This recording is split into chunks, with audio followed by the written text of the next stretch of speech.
National day ഒക്കെ ആയിട്ട് ഞങ്ങൾ കുവൈറ്റ് ടവറിൻ്റെ പരിസരത്തേക്കൊന്ന് പോവുകയാണ്. ഇവിടേക്ക് പലതവണ പോയിട്ടുണ്ടെങ്കിലും വീഡിയോ എടുക്കുന്നത് ആദ്യമായിട്ടാണ്. ഇന്ന് ടവറിനകത്ത് കയറി വീഡിയോ എടുക്കാൻ പറ്റുമെന്ന് അറിയില്ല, നല്ല തിരക്കായിരിക്കും. എന്തായാലും അതിൻ്റെ പരിസരത്ത് നടക്കുന്ന നാഷണൽ ഡേ സെലിബ്രേഷൻസ് എല്ലാം തന്നെ ഒന്ന് ക്യാപ്ചർ ചെയ്യുക എന്നുള്ളതാണ് ഈ ഒരു വരവിൻ്റെ ഉദ്ദേശം. ഇത്ര ദൂരത്ത് നിന്ന് തന്നെ നമുക്ക് ഇതിൻ്റെ ഭംഗി ആസ്വദിക്കാൻ പറ്റും.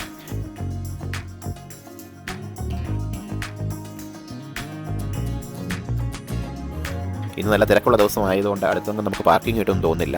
അതുകൊണ്ട് തന്നെ കുറച്ച് ദൂരം മാറ്റിയാണ് നമ്മളിന്ന് വണ്ടി ഇട്ടത്. ഇവിടെ നിന്ന് നമുക്ക് ബീച്ചിൻ്റെ സൈഡിലൂടെ ടവറിൻ്റെ ഭാഗത്തേക്ക് പോകാം. ഇവിടെ നിന്നാൽ കാണുന്നത് ഷെയ്ഖ് ജാബർ അൽ അഹമ്മദ് അൽ സബാ കോസ്വേ ആണ്. ഇതിന് 2 പാലം കൂടെ ചേർന്ന് കഴിഞ്ഞാൽ ഏതാണ്ട് 48 കിലോമീറ്റർ ദൂരം വരും. ഇതിൻ്റെ വിശദമായ ഒരു വീഡിയോ നമ്മൾ ചെയ്തിട്ടുണ്ടായിരുന്നു. അതിൻ്റെ ലിങ്ക് ഡിസ്ക്രിപ്ഷനിൽ കൊടുക്കാം. നമ്മൾ ആദ്യമേ വിചാരിച്ച പോലെ തന്നെ ഇന്ന് അത്യാവശ്യം നല്ല തിരക്കുള്ള ദിവസമാണ് ഇവിടെ. കുവൈറ്റ് ടവറിൻ്റെ പ്രത്യേകതകൾ നമുക്കറിയാം. മൊത്തം 3 ടവറുകളാണുള്ളത്. അതിൽ 2 ടവറുകളിൽ ഒന്നാമത്തെ ടവറിൽ 2 സ്പിയറുകളുണ്ട്, രണ്ടാമത്തെ ടവറിൽ 1 സ്പിയറുണ്ട്, അടുത്തതായിട്ട് സ്പിയറുകളൊന്നുമില്ലാത്ത ഒരു ടവറുമുണ്ട്. ഈ ടവറിൻ്റെ താഴ്ഭാഗത്ത് വരുന്ന വലിയ 2 സ്പിയറുകളും വാട്ടർ ടാങ്കുകളാണ്. മുകളിലത്തെ ആ ഒരു ചെറിയ സ്പിയർ റിവോൾവിംഗ് റെസ്റ്റോറൻറ്റും അതുപോലെ ഒബ്സർവേഷൻ ഡെക്കുമാണ്. ഇതിൻ്റെ വലിയ ടവറിൻ്റെ ലെങ്ത് ഏതാണ്ട് 187 മീറ്ററും അതിനടുത്ത് വരുന്ന രണ്ടാമത്തെ ടവറിന് 147 മീറ്ററുമാണ് ഹൈറ്റ് ഉള്ളത്. മൂന്നാമത്തെ ടവർ, അതായത് സ്പിയർ ഒന്നുമില്ലാത്ത ടവർ, അതിൻ്റെ സാങ്കേതിക വിദ്യകളൊക്കെ തന്നെ സൂക്ഷിച്ചിരിക്കുന്ന സ്ഥലമാണ്. എന്തൊക്കെ പറഞ്ഞാൽ ഇത് കുവൈറ്റിൻ്റെ ഒരു ലാൻഡ്മാർക്കായിട്ട് തന്നെ മാറിയിട്ടുള്ള ഒരു ടവറാണ് കുവൈറ്റ് ടവർ.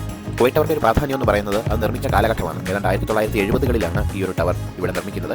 ആ സമയത്ത് ഈ ഗൾഫ് റീജിയൻ മുഴുവൻ എടുത്ത് നോക്കിയാലും ഇതുപോലെയുള്ള വലിയ ടവറുകളോ ബിൽഡിങ്ങുകളോ ഒന്നും ഇല്ലാതിരുന്ന ഒരു കാലഘട്ടത്തിലാണ് ഇങ്ങനെ മനോഹരമായ ഒരു നിർമ്മിതി നമുക്ക് വേണ്ടി അന്നത്തെ ഭരണാധികാരികൾ ഒരുക്കിയത്. ഈ ടവറിന് ചുറ്റിനുമുള്ള ഏരിയ വളരെ മനോഹരമായി ലാൻഡ്സ്കേപ്പ് ചെയ്തിട്ടിരിക്കുകയാണല്ലോ. ഇവിടെ ഇരുന്ന് നമുക്ക് ഇന്ന് എയർ ഷോ കാണാം. അതുപോലെ ഇവിടെ മനോഹരമായ ഒരു മിലിറ്ററി എക്സിബിഷൻ നടക്കുന്നുണ്ട്, അതിൽ നമുക്ക് പങ്കെടുക്കണം. അതുപോലെ ഒരുപാട് കൾച്ചറൽ ആക്ടിവിറ്റീസും ഇന്ന് ഈ ഏരിയയിൽ നടക്കുന്നുണ്ട്.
ഇനിയും നമ്മുടെ കുവൈറ്റ് ടവറിൻ്റെ ചരിത്രത്തിലേക്ക് തിരിച്ചു വന്നാൽ 1971 ഇതിൻ്റെ നിർമ്മാണം തുടങ്ങി. ഏതാണ്ട് 5 വർഷം കൊണ്ട് 1976 വരെ അതിൻ്റെ നിർമ്മാണ പ്രവർത്തനങ്ങൾ ഇവിടെ നടന്നു. അതിനുശേഷം അതിൻ്റെ ഇൻസ്പെക്ഷനും ബാക്കിയുള്ള കാര്യങ്ങളെല്ലാം കഴിഞ്ഞതിന് ശേഷം 1979 മാർച്ചിലാണ് ഇത് പൊതുസമൂഹത്തിന് വേണ്ടി തുറന്നു കൊടുത്തത്. ഡെൻമാർക്കുകാരിയായിട്ടുള്ള ആർക്കിടെക്ട് മിലേൻ ഡിയോൺ ആണ് ഇത് ഡിസൈൻ ചെയ്തത്.